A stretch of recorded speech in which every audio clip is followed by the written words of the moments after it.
Sasha and I lived together for more than 3 years. We rarely fought with him. We had an almost perfect family.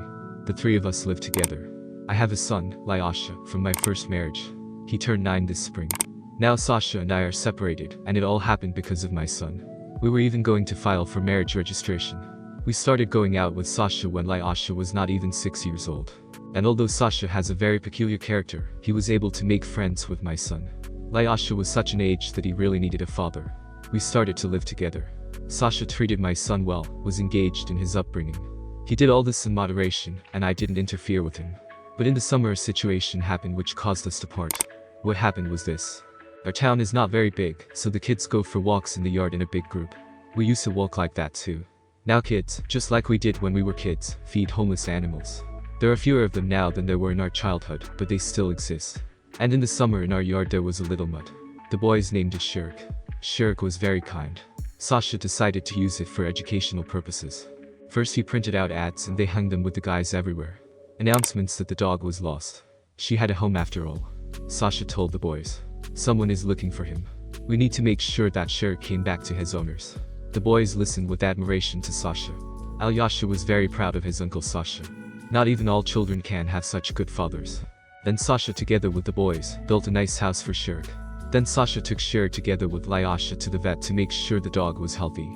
Everyone was jealous of how good Uncle Sasha was. But Shirk, like all dogs, loved to bark at cars and throw himself at them. Several drivers managed to slow down, but one driver did not. A misfortune happened to Shirk. He was hit by a car. The guys realized that they needed to take Shirk to the doctor. But it all cost money. Uncle Sasha ran to our house Lyasha. We need to save Shirk there. We need money for the vet. Will you give us money? Of course. Sasha promised. Lyasha ran and told the guys that Uncle Sasha would give them the money. And then Sasha kind of got switched. He didn't give the money, he just went away to his mom's dacha for a whole week. And Shirk, meanwhile, was lying in his kennel and whining pitifully. The boys in the yard started calling Lyasha a liar, and the child needed to regain his authority and that of Uncle Sasha, whom he loved and became so attached to. Time passed. Shirk began to recover. Then Sasha came back from the dacha, and just a day later he claimed that my son had stolen his money. They were lying here. I put it here. Sasha shouted. Nobody took them. It was your son who took it. Yes, I took the money. You promised to give me the money, but you didn't. I thought you just forgot. You're a thief. Sasha started shouting and grabbed his belt. Don't you dare touch my son.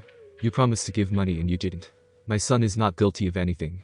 If you don't let me give Lyasha the belt, I'll leave you. And you'll give me the money your son stole. I didn't let you hit my son. I just gave Sasha back the money that was spent on Shirk's treatment and kicked him out of our apartment.